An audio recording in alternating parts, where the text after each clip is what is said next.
je suis en train de te faire un chèque de 1 million d'euros sans ordre. Hein. C'est important pour la suite, ok? En mangeant un Père Noël en chocolat. D'euros. Attends, je l'écris parce que c'est important. Ouais, tu te poses peut-être des questions, mais t'inquiète pas. Voilà, on va le signer. Et puis, on est bon. Donc, question pour toi. Tu fais quoi si je te donne 1 million d'euros? Tu fais quoi avec? On va le mettre là. Hein? Je te pose la question. Tu fais quoi avec 1 million d'euros?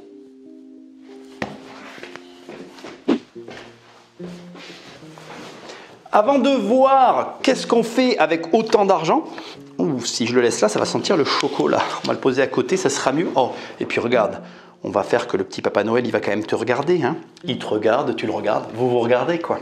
Donc, avant de savoir quoi faire avec autant d'argent, on va d'abord, et tu as l'habitude, voir ensemble ici, qu'est-ce que c'est que... Attends, si je peux taper, c'est mieux.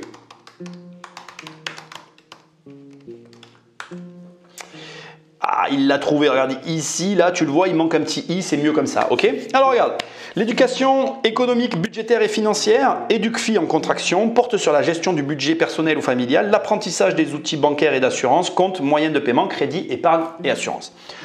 On va aller sur Wikipédia, ok? Est-ce que tu sais que j'aime beaucoup Wikipédia? Et là, regarde, on a autre chose qui apparaît devant nous. Premier chapitre, on va se concentrer sur 2 points qui m'intéressent. Le premier, donc l'éducation financière. Donc selon la définition, une définition du Conseil de l'OCDE de juin 2005, l'éducation financière est le processus par lequel des consommateurs et ou investisseurs 1. Améliorent leur connaissance de produits, concepts et risques financiers. 2. Acquièrent au moyen d'une information, d'une information, d'un enseignement ou d'un conseil objectif, les compétences et la confiance nécessaires pour devenir plus sensible aux risques et opportunités en matière financière, faire des choix raisonnés en toute connaissance de cause, savoir où trouver une assistance financière. Tu sais où trouver une assistance financière? Là, je te pose la question, c'est tout. Hein. Prendre d'autres initiatives efficaces pour alors améliorer leur bien-être financier. Donc l'OCDE précise que l'information et le devoir d'un conseil dû par le professionnel du secteur financier à l'égard de leurs clients ne font pas partie de la définition de l'éducation financière. Donc voilà, après tu as d'autres éléments que je te laisserai lire si tu as envie. Donc en gros, ça te montre déjà quelque part qu'est-ce que l'éducation financière. Okay. Maintenant, regarde, on va se concentrer sur cette partie-là qui est en 2 parties qui nous intéressent. La première, c'est selon une étude de l'OCDE de 2005, dans le cadre du projet de l'éducation financière, peu de pays ont mené une enquête systématique, mais le constat est unanime. Il existe un déficit de maîtrise des questions financières par les particuliers. Une enquête australienne montre que 67% des personnes interrogées déclaraient comprendre les principes des intérêts composés, mais elles n'étaient que 28% à donner la bonne réponse à un problème fondé sur cette notion. Donc ça veut dire déjà c'est hyper intéressant, même si tu comprends les concepts d'éducation financière, si je prends un échantillon de la population qui dit comprendre, en réalité entre comprendre vraiment et croire comprendre, il y a tout un monde. C'est-à-dire qu'il y a plein de gens qui pensent comprendre en quoi consiste l'éducation financière, mais dans les faits, quand tu leur soumets un vrai problème, ça ne se vérifie pas. Les gens, en fait, ils n'ont pas vraiment compris. Et tu peux peut-être faire partie de ceux-là. Parce que regarde, 67% qui disent avoir compris et 28% qui ont réellement compris, globalement, c'est une personne sur 2. Quoi. Je dis ça, je dis rien. Ok? Donc après, bon, tu vois bien qu'ici, il y a des informations qui sont intéressantes. Par exemple, les produits financiers étant de plus en plus complexes, les décisions qui incombent aux consommateurs de produits financiers sont très difficiles et nécessitent une solide connaissance des produits financiers. Bon, ok? Mais moi, ce qui va m'intéresser, regarde, c'est un peu plus bas, ici. Regarde, le constat d'une attente de la population. Ça veut dire que, et cette chaîne est dédiée à ça, vous êtes nombreux à attendre des explications. T'inquiète pas, tu vas en avoir. Face à ce phénomène, il semble que les populations expriment de manière croissante leur désir de disposer des connaissances financières de base. Ok ?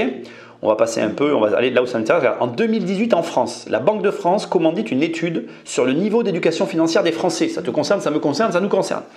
Qui met en avant une certaine méconnaissance des produits financiers et une difficulté à réaliser des calculs financiers simples. Écoute et regarde. Seuls 17% des personnes interrogées considèrent avoir une connaissance sur les questions financières. Près de 60% ne maîtrisent pas l'effet de l'inflation sur leur pouvoir d'achat ou le calcul d'un intérêt sur un placement. 51% ne savent pas définir un crédit renouvelable, d'accord? Et 43% ont le sentiment de ne pas disposer d'informations suffisamment fiables et neutres pour gérer efficacement leur budget. Les résultats de l'étude montrent également que les Français ont un intérêt pour la matière financière et une volonté de mieux être informés. Donc, tu as envie de savoir qu'est-ce que ça provoque une bonne éducation financière. Qu'est-ce que concrètement, finalement, tu vas avoir dans ta vie comme finance si tu es éduqué correctement financièrement. Ben, ça tombe bien. Mon petit Papa Noël, mon chèque en chocolat et moi, on va voir maintenant qu'est-ce que ça implique une bonne éducation financière. Ou plutôt non, je vais le reformuler autrement. Qu'est-ce que tu vas gagner comme argent si tu as une bonne éducation financière? C'est ce qu'on va voir. Je ne me lasse pas d'un chèque aussi gros avec une odeur aussi bonne en chocolat. On pose le chèque ici. On va mettre le titre du livre pour que tu puisses l'apprécier. Et on va mettre le petit Papa Noël ici. Parce que tu le regardes, il te regarde, vous vous regardez quoi. Donc on va voir maintenant tout de suite quel résultat produit l'éducation financière. On va mettre en jeu ce 1 million d'euros. Ok, on le met là. Ça c'est 1 million d'euros qu'on met en jeu. Et on va créer de toutes pièces 3 personnages. Donc on va en mettre un premier ici, qu'on va appeler, l'appeler Grégory, avec un Y parce que j'aime bien. On va en créer un deuxième ici, ce sera une fille, elle va s'appeler Julie. Okay. Et puis on va créer un troisième ici, il va s'appeler Paul. Parce que ceux qui me connaissent bien savent que j'adore Paul. Paul, le milliardaire. Bon, ça c'est vraiment pour les plus anciens. Ok. Dernier point hyper important. Grégory a 20 ans. Julie a 20 ans. Et Paul a 20 ans. Oui, ils ont tous les trois le même âge. Et on donne à chacun de ces 3 personnages notre chèque en chocolat. Oh, j'adore. J'aimerais recevoir un chèque comme ça qui sent le chocolat. Donc on va commencer par Grégory. Grégory, lui, c'est un garçon fort simple. Il n'aime pas les problèmes, il n'aime pas les complications. Il est très peu éduqué financièrement. Donc lui, il ne se prend pas la tête. Il prend 100 millions d'euros, une, 2, 3, là, 3, tac, tac. Il se dit, moi, je veux gagner 3 000 euros par mois. Voilà, c'est tout. Je veux 3 000 euros par mois. Donc ça fait 333, donc on va dire 334, divisé par 12, ça fait 27 ans. 28, 27, tu vois, 28 ans. Donc, faisons le calcul, 28 ans, faisons 36 000 euros par an fois 28 ans, et on est sur 1 80 000. Donc, si tu es d'accord, on va faire toujours nos 3 000 euros par mois sur 27 ans. Donc, ça fait 36 000 euros fois 27. Tu es d'accord avec moi? Ça fait 972. Il manque un peu d'argent, mais Paul va le dépenser. Donc, regarde, on va faire très rapidement. Donc, Paul, il a son million d'euros. Il le divise en 3 000 euros par mois. Il met son argent sur un compte. OK. Il se touche ses 3 000 euros par mois. C'est 36 000 euros par an. Voilà, point à la ligne. Il dépense son argent. Il ne se pose aucune question. Il devient, pour information, simplement locataire. Parce qu'il n'a pas envie du tout de se prendre la tête. Donc en fait, il a un montant qui est modéré. Beaucoup de gens qui vont regarder peut-être cette vidéo vont se dire « Non mais ça c'est de la connerie, c'est pas vrai, je ne ferai pas ça. » Écoute, pour le besoin de ce scénario, on va opter pour cette option. Pourquoi? Parce qu'en tant que locataire, tu minimises tes frais, ne t'en déplaise. Tu n'as pas de taxes foncières, tu n'as pas de travaux à ta charge, tu peux déménager, tu as de l'argent sans rien faire, tu peux vivre un peu où tu as envie. Je pense qu'il y a des gens qui ont envie de ce profil-là. Le seul détail hyper important, c'est que ça dure que 27 ans. Pardon, plutôt on va écrire ça, parce que voilà, c'est qu'à 47 ans, il a 0 €. La réalité de ce truc-là, parce que toi tu vas te focaliser sur des détails et tu vas projeter ta propre vie en écoutant ce profil, oublie tout ça. Le mec, il veut juste de la liberté et aucun problème, d'accord? Donc on va donner des petites notes, d'accord? Au niveau des problèmes, il y a 0 problème sur 20, ok? Les problèmes, c'est le niveau 0 ici. Quel problème il a en faisant ses choix? Il n'en a aucun. Pendant 27 ans, là, Grégory, il va vivre comme ça. Tous les mois, il a ses 3000 balles, il peut les claquer comme il a envie. Il n'a pas besoin d'aller travailler, il n'a besoin de rien, zéro problème. Zéro crédit, il ne doit rien à personne, il est libre. Là, on a le summum. Et crois-moi, j'aime la liberté, je peux comprendre ce choix-là. Niveau éducation financière, c'est quand même le sujet de cette vidéo. Sur 20, on est à 0. On n'a pas d'éducation, rien du tout. On n'est pas dans la recherche de l'optimisation financière. On est vraiment dans la recherche de l'optimisation de vie. On est d'accord? Et le risque, parce que ça aussi, il ne faut jamais le décorréler de tout ça. Ton niveau de risque, il est au niveau 0. Quel risque il prend? Aucun. Le seul risque qu'il a, finalement, c'est sa vie. C'est-à-dire qu'il ne peut pas écarter le fait qu'il puisse avoir un infarctus ou un problème de santé, mais il l'aurait eu dans n'importe quel choix qu'il aurait fait de vie. Donc, son seul risque, c'est sa vie. Il ne prend aucun risque financier. Donc, ce choix peut te choquer, mais il est audible. Donc, on a Grégory, locataire, 20 ans. C'est important que tu l'entendes. En 47 ans, il n'a plus d'argent. Que fera-t-il? Dieu seul le sait. Bon, maintenant, on va partir sur Julie. Julie, elle a un profil totalement différent. Ok, elle veut directement s'acheter sa résidence principale. Ok, elle s'achète une maison à 400 000 € parce qu'elle veut se protéger, elle ne veut pas dépenser de l'argent n'importe comment.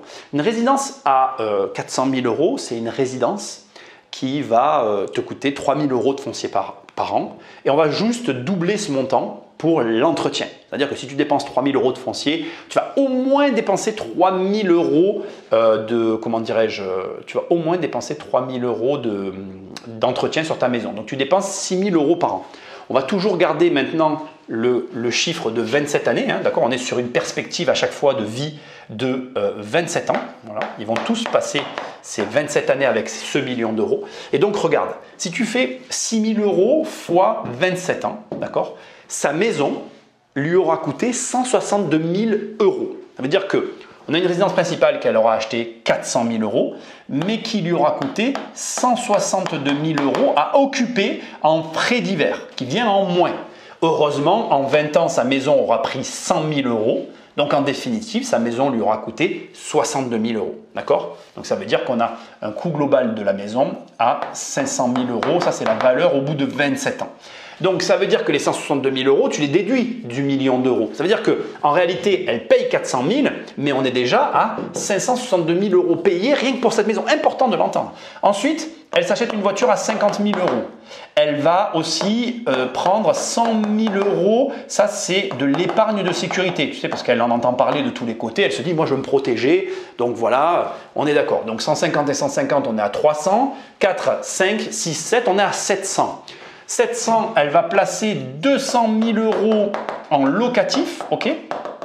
Mais c'est une loi Pinel qu'elle va faire sur 20 ans par exemple, qui lui rapporte 600 € par mois, ok? 7200 fois 27 du coup, auquel on ajoute sur 27 ans, alors ce n'est pas un calcul comme ça que je devrais faire, d'ailleurs je n'aurais pas dû faire ça, on est à 7200, donc comme elle est en effort d'épargne, parce que c'est souvent ça, on va dire qu'elle rajoute 200 €, donc 200 € fois 12, c'est ce que j'aurais dû faire d'ailleurs, fois 20, voilà, donc déjà en effort d'épargne, elle a 50 000 € qui vont passer dedans, donc en frais cachés, elle a 50 000 €, et d'ailleurs j'aurais dû ajouter le foncier, etc. Mais on va être sympa, parce que tu vas te rendre compte que le million est quasiment dépensé là, il ne reste plus d'argent, tu vas voir.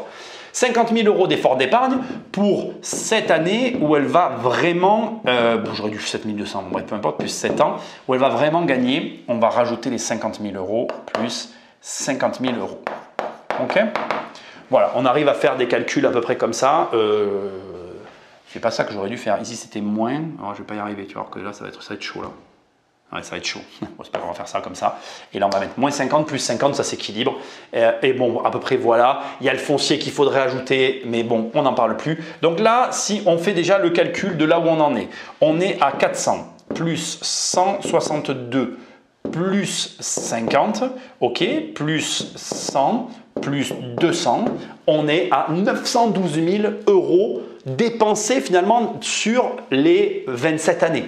À ça, il faut ajouter le fait qu'elle va quand même continuer à travailler et le fait qu'elle va avoir des aléas de vie que je n'ai pas forcément compté ici puisque bon, on a laissé une marge. Donc moi, je vais considérer qu'elle va avoir à peu près en travaillant sur ces années-là, allez, imaginons qu'elle ait gagné 2 000 € par mois, ok, fois 12 fois 27, On va arriver à quelque chose comme 648 000 euros. Elle a eu des économies d'impôts. Sur les 7 dernières années, elle a replacé son argent. Donc, on va refaire un autre achat de 200 000 euros, mais moins 150 de valeur, moins les... Bon, bref, ouais, on va compter 648 000, c'est beaucoup quand même. On ne peut pas compter 648 000. Je suis en train de calculer l'argent qu'elle peut avoir en plus. Allez, si, on va les compter. Plus, mais elle les a dépensés. On va compter la moitié de cette valeur. On va prendre divisé par 2. On va dire 324 000 euros. Voilà, on va prendre 324 000 euros comme valeur finale qu'on ajoute à tout ça, sachant qu'il reste une marge de manœuvre. Bon. Donc, qu'est-ce que j'essaye de calculer depuis tout à l'heure? On était à 912. 912 plus 324. On est à 1 236 000 plus 100, parce que la maison vaut plus cher que ce qu'elle l'a payé, plus 100. Donc, Julie, au bout des 27 ans, elle aura 1 336 000 euros. Voilà, ça c'est, j'aurais dû l'écrire d'une autre couleur. Je vais l'écrire d'une autre couleur pour que ce soit plus visible. Elle a 1 336 000 euros de valeur patrimoniale au bout des 27 ans, là où lui a dépensé tout son argent. Quelle est la différence? On va faire ça comme ça, parce que pour l'instant, on va s'arrêter là. Quelle est la différence entre lui et lui? Donc, regarde, au niveau des problèmes, elle va avoir quand même un peu plus de problèmes. Je dirais qu'elle va avoir 10 problèmes sur 20. Pourquoi elle va avoir des problèmes? Parce qu'elle est propriétaire de sa résidence principale. Il faut s'en occuper. Ici, elle a acheté un appartement neuf pour ne pas avoir de problème. Ce que les gens ne savent pas avec les appartements neufs, c'est que quand tu as une livraison d'une copropriété neuve, c'est là où tu as le plus de désagréments avec la livraison. Mais bref, on va dire qu'elle n'en a pas eu beaucoup, donc on ne va pas en rajouter. Elle peut peut-être en avoir acheté un deuxième, peu importe, je ne vais pas complexifier le truc. Elle a la moitié des problèmes de la plupart des gens. Niveau éducation financière, pareil, je ne vais pas lui donner plus de 10 sur 20. Elle est un peu éduquée financièrement parce qu'elle a voulu faire un placement locatif. Et comme je le répète tout le temps, le pire de tes investissements est toujours mieux que la meilleure de tes dépenses. Donc c'est déjà bien, elle a essayé de faire des choses, mais elle n'est pas très éduquée non plus. Et enfin, au niveau du risque, moi je suis désolé de le dire, je vais mettre un 5 sur 20. Elle n'a pris aucun risque. Elle n'a fait que des choix sécuritaires. Ça, tu vois, regarde, écoute bien ce que je vais te dire. Là, ici, Julie, c'est 70% de la population. C'est énorme, c'est la majorité. Et attends, c'est pas terminé.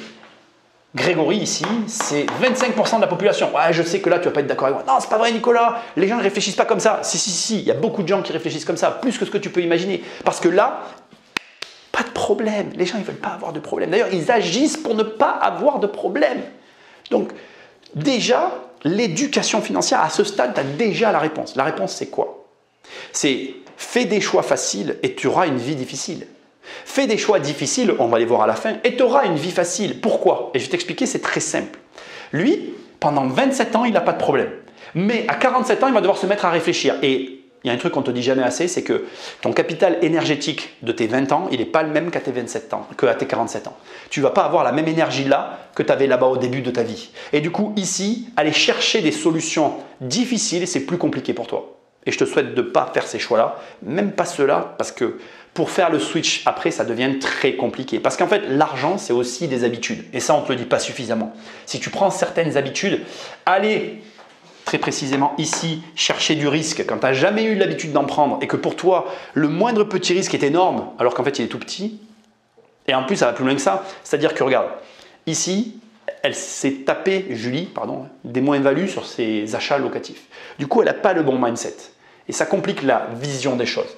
Maintenant, regarde, on va partir avec Paul, le dernier de nos protagonistes, qui lui a un profil complètement différent. Il fait partie des 5%. Il est éduqué financièrement.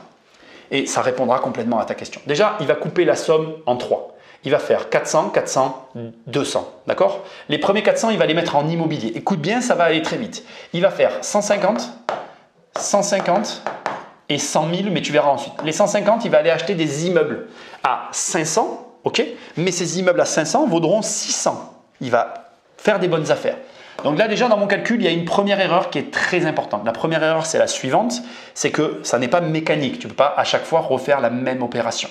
Mais pour les besoins de cette vidéo, on va imaginer que. Ok? Donc 150 aller à 500. Ok, il va financer 350 à chaque fois. Des immeubles qui valent 500, des immeubles qu'il achète 500 mais qui valent 600. On est d'accord? Ensuite, ces immeubles, ils vont lui coûter de l'argent. De la même manière que la résidence principale te coûte, il te coûte aussi, on va dire qu'il coûte plus cher, okay, 4 000 euros, mais il te rapporte aussi de l'argent. Donc il te rapporte 50 000 euros moins 4 000 euros, ça fait 44 000 euros. Donc on ne va pas compter les revenus locatifs parce que sinon tu vas voir que l'écart serait colossal.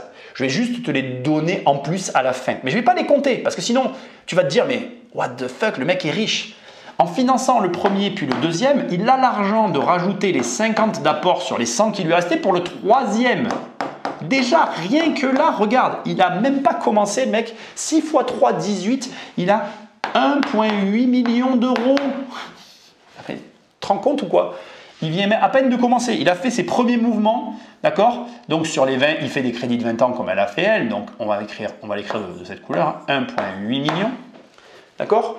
Pour une valeur à crédit qui va s'effacer au bout de 20 ans et qui pourra relancer sur la deuxième année. Donc ça veut dire que là, ce qu'on va faire, c'est qu'on va faire les calculs pour la deuxième série. Là, on a fait les premières 20 années. Maintenant, il relance la deuxième, ce qui n'est pas vrai non plus. Il peut acheter plus gros. À ça, il faut ajouter tous les loyers, moins les frais. Mais on ne va pas les compter. Sinon, comme je te dis, t'imagines, si tu fais même que 40 000 euros, allez, même, tu vas me dire les vacances locatives, Nicolas, allez, 35 000 euros par immeuble, ok?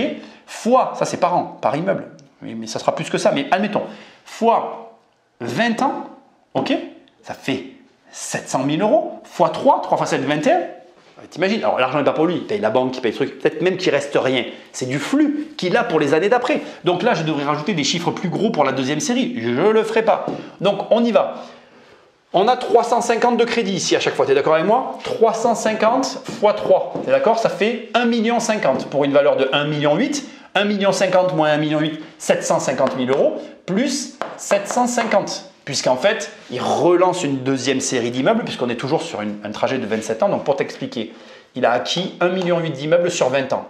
Et là, il est en train d'acquérir sur les 20 prochaines années 1,8 million encore d'immeubles, mais on prend la valeur résiduelle, c'est-à-dire le crédit moins la valeur. Donc il reste 750. 750, donc 1 million, je vais y arriver à le faire, 1 million. Pourquoi tu ne prends pas le 1? Il ne veut pas le prendre. Il y a un problème peut-être ici. Ah oui, il y avait un problème. 1 800 000 plus 750, tu es d'accord? Ça nous fait 2 millions, rien qu'en immobilier, on est sur 2 550 000 euros en 27 ans. Là, c'est ce qu'il a fait en 27 ans. À ça, il va ajouter 400 000 qu'il met en bourse. Donc là, je vais être très très modéré, ok? Sur des tranches de 10 ans, il va gagner 40 000 euros tous les 10 ans, ce qui est vraiment très modéré. Donc voilà. Donc il ne fait pas 3 années complètes, 3 périodes de 10 ans complètes. Il fait 2 fois 10 ans sur les 20 premières années, donc 480. Plus tu vas faire 40 000 euros, ok, divisé par 10, tu es d'accord avec moi, multiplié par 7. Ça fait 28 000 euros. Donc 508. Donc il se retrouve en ayant mis ça en bourse avec 508 000 euros. Ok? À ça, on va ajouter 100 000 euros sur lequel il va prendre des risques. Donc là, carrément, il va mettre l'argent sur des produits compliqués. Donc je ne vais pas les compter parce que déjà l'écart est tellement énorme qu'il peut faire un x10, comme il peut faire un x2, comme il peut faire un -2. Donc on ne va même pas les compter. Et avec 100 000 euros restants, il va créer sa boîte. D'accord? Voilà ce qu'a fait Paul. Sa boîte, on va dire qu'au bout de 27 ans, elle est valorisée 300 000 euros. Je suis très raisonnable. Alors tu vas me dire, le mec a tout réussi. Si tu veux, on ne le compte pas. Je te laisserai faire le calcul, c'est toi qui décides. Ok? Donc regarde, on en arrive au final, à la fin de fin. Donc 2 550 000 euros. 1, 2, 3. T'es d'accord? Ok, auquel on ajoute, tu me suis, hein, regarde, 508 000 euros, c'est ce qu'il a. Ok, auquel on ajoute, alors, qu'est-ce qu'on fait? On va prendre que les 100 000 euros. On va dire qu'il n'a pas gagné, il n'a pas perdu. On va dire qu'il lui reste toujours une 2. Voilà, c'est compliqué. Là, j'aime pas du tout la présentation. 2, 2, 3, voilà, 100 000 euros. Auquel on ajoute, alors, on ajoute l'entreprise ou pas? On va rajouter la moitié. Je vais être sympa. 150 000 euros, tout ça sur 27 ans. On a 3 308 000 euros. 3 millions d'euros, 308 000 euros. Voilà. Voilà l'écart entre l'éducation financière, l'absence d'éducation financière. Ça parle pour moi. J'ai presque rien à dire. Attends, on n'a pas terminé. J'ai des petites notes à te mettre. Ici, tu es d'accord avec moi, on a 20 sur 20 en problème. Il y a des choses que je veux que tu entendes. Le mec, il a eu que des problèmes. Ah, sa vie à lui, elle n'a rien à voir avec sa vie à lui. On est bien d'accord. Je veux que tu l'entendes. Arrête de croire au Père Noël. Sois réaliste. Tu ne peux pas vouloir aller là en ayant la vie de ce côté-là. C'est une utopie. Je veux dire, déjà, il y a du travail, de l'abnégation.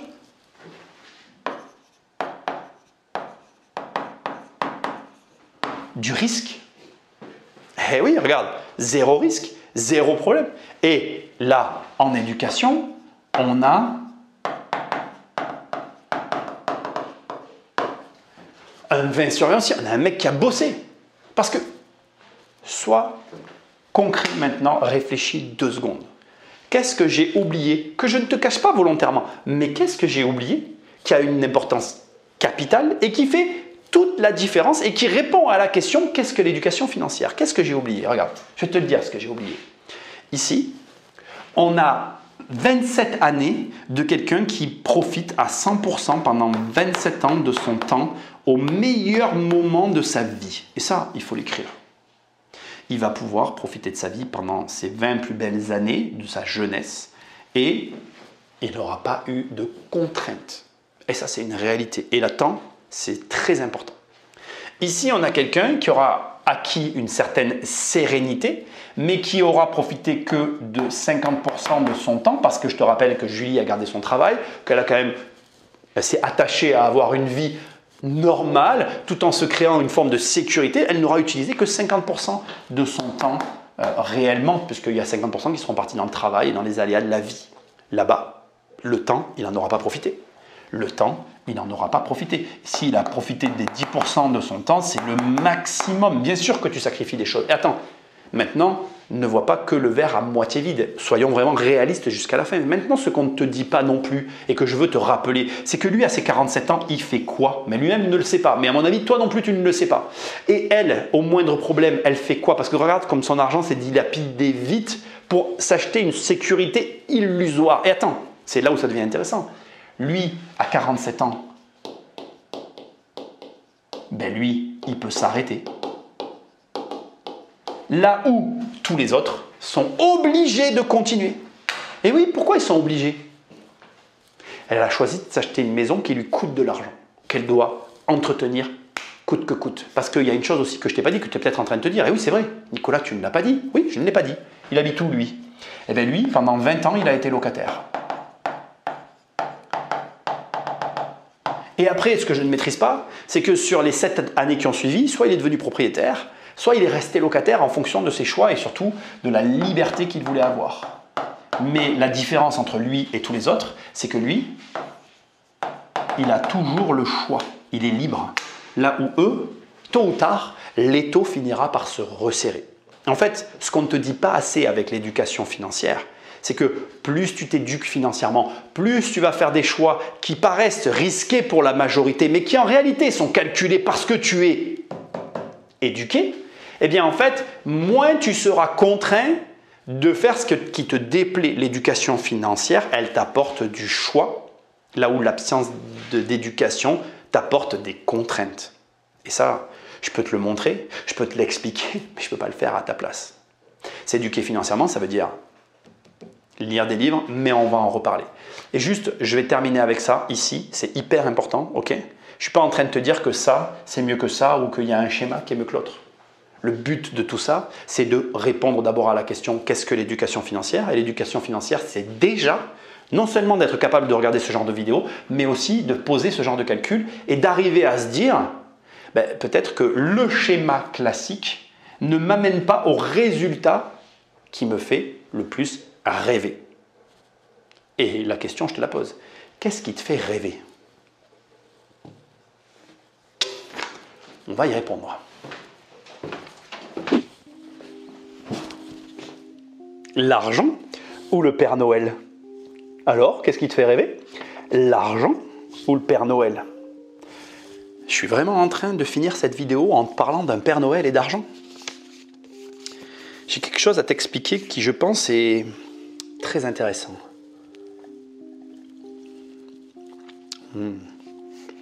Délicieux. En plus, mon chèque, on dirait qu'il est en chocolat.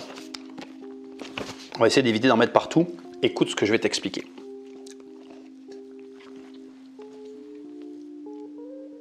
Nous avons tous cru au Père Noël quand nous étions enfants, toi et moi. Et un beau jour, tes parents sont arrivés et ils t'ont dit « Le Père Noël, c'est moi ». Et rien qu'avec cette seule information, tu n'as jamais plus cru au Père Noël parce que tu as compris qui était le Père Noël. Maintenant, il y a même des gens qui arrivent à reprocher le fait que tu mentes à tes enfants par rapport au Père Noël.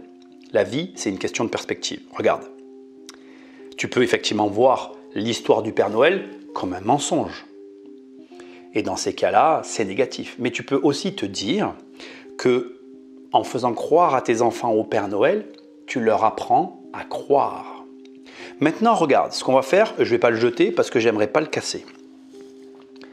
C'est qu'en fait, toute cette vidéo, l'éducation financière, c'est exactement la même chose. Ce livre s'appelle « Devenir riche sans argent ». Quand tu vas voir ce titre, tu vas te dire « c'est pas vrai, on ne peut pas devenir riche si on n'a pas d'argent ». Quand tu vas lire le livre, tu vas avoir une information qui va t'expliquer le titre et d'un coup tu vas dire « ah mais oui, c'est vrai ». C'est la même chose, ça te montre qu'en fait, ton éducation financière, c'est quoi? C'est d'abord trouver les informations qui te permettent d'avoir plus d'argent. Mais le secret est là, regarde. En fait, pour que tu puisses trouver les bonnes informations, il faut d'abord que tu commences par y croire. Oui, tu es en train de voir une vidéo qui, depuis le départ, t'a mis un Père Noël en chocolat, qui est en fait le sujet caché de la vidéo, et qui est là pour te montrer que si tu veux avoir plus d'argent, si tu veux avoir des gros chèques à encaisser, si tu veux comprendre comment faire pour changer ton éducation financière, oui, il te faut t'éduquer, mais il te faut croire que c'est possible. Si tu commences à me dire, pour être riche, il faut forcément de l'argent, tu peux lire tous les livres du monde, tu n'arriveras à rien, même celui-là. Mais si tu commences à comprendre qu'en fait, l'éducation financière peut t'aider et que si tu y crois, que tu as les bonnes réflexions, que tu as les bonnes informations, tu peux atteindre des résultats inattendus, et dans ces cas-là,